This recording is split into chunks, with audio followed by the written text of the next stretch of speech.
What's good, YouTube? Back with another one. Before we get into it, make sure you guys hit that like, hit that share, hit that subscribe button. Make sure you guys go subscribe to the new channel. I'm gonna be posting all the Instagram live videos as well as doing video reactions. So if you're not already tapped in, make sure you guys go tap in right now. Link will be in the description box. But let's get right into it, man. We gotta talk about another violent weekend in the city where 8 people got shot and 4 of them died from their injuries, right? Crazy, man. Usually I'll come on here and I'll preach concealed carry to you guys, but I'm actually done, man. I'm tired of it. You guys do whatever you want. The man that watch my videos, safe it up. That's all I gotta say, man.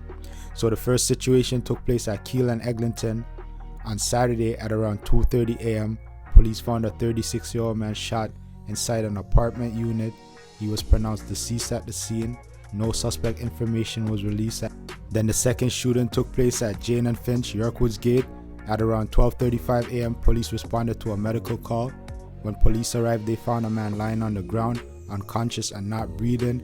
Paramedics said he was suffering from a gunshot wound and pronounced deceased at the scene.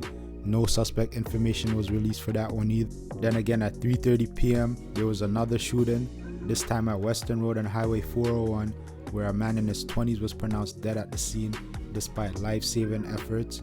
This time, once again, no suspect information was released. That was the last shooting of the day, which takes us into the Sunday, where a 17-year-old was found shot on Highway 427 near Eglinton Avenue with non-life-threatening injuries. And around 5 a.m., a woman walks into hospital with serious but non-life-threatening injuries.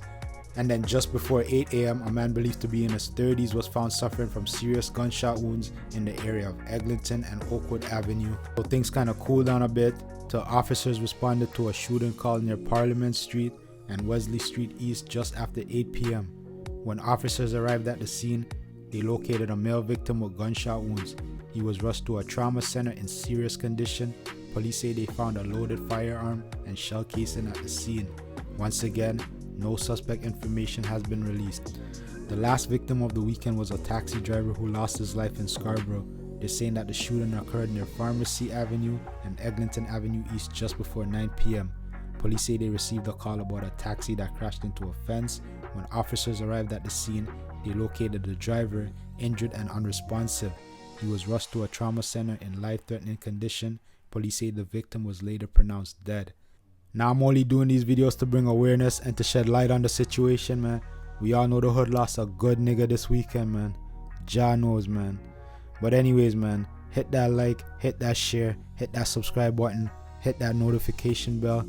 Not only you gotta watch out for your enemies, man, you gotta watch out for your friends, man. Close that back door. I'm out. Since Friday, we've had 8 separate shooting incidents. 6 of this 8 have resulted with injured victims, and 3 of the 8 are now active homicide investigations. So since Friday, we've released 3 separate news releases for homicide 67, 68, and 69. And absolutely, this is concerning, and this is why we're talking to each other about it today. I guess take us back in terms of the 3 separate homicides. What do we know about each so far? Kind of break us down those. Absolutely. So homicide 67 occurred over at Keele and Shepherd, and our victim there is 37-year-old Nikki Timms. Homicide 68 occurred over in the Jane and Finch area. Our deceased individual there is Kamal Daly, 28 years of age. And the last homicide is homicide 69 over at the Keele and Eglinton area. And the deceased has been identified as 36-year-old Donald Marson. So all 3 of these, Constable, young men as victims. What else do we know so far about these homicides? Is there any chance they're linked together? What can you tell us about? Is there any connection at all between these so far? Sure, these are all great questions. This, like again, I said, all 3 are active, ongoing homicide investigations. I've spoken to our homicide investigators.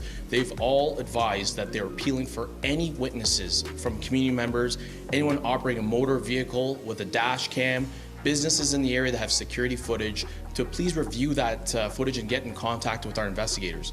no matter how big or how small this information, that might be the missing piece of the puzzle that they need to solve these homicides. Any link at this point, Constable? I know it's really Sure. early on that any of these are connected to gangs in our city. These are definitely questions that will not be ruled out. You know, we won't leave any stone unturned. Our investigators will comb through all their evidence, speak to all their witnesses, and gather as much information as possible. You know, you bring up a good point with guns and gangs. We've deployed all available resources to these shooting incidents. Any shooting, one shooting is already one too many in the city. And with that in mind, we've tapped into our resources, experts in the field, like our gun and gangs team, our centralized shooting team. These are units that are specialized to respond to these shooting incidents. And part of that too is that we got to look into the fact of the gang culture and how guns are obtained. We also want to do some crime prevention and to prevent young people from getting into this type of lifestyle. This is all part in totality of tapping into these specialized units. Yeah, I mean, we talk about 3 homicides this close together, 8 total shootings in basically the course of 3 days, 6 of them in 48 hours. How unusual is all of this in our city, Constable? And I stated this, one is already one too many. And gun violence is a priority for the Toronto Police Service. We take every shooting incident very seriously. And again, operationally, we've deployed our members to investigate the scenes, to comb through, to gather evidence.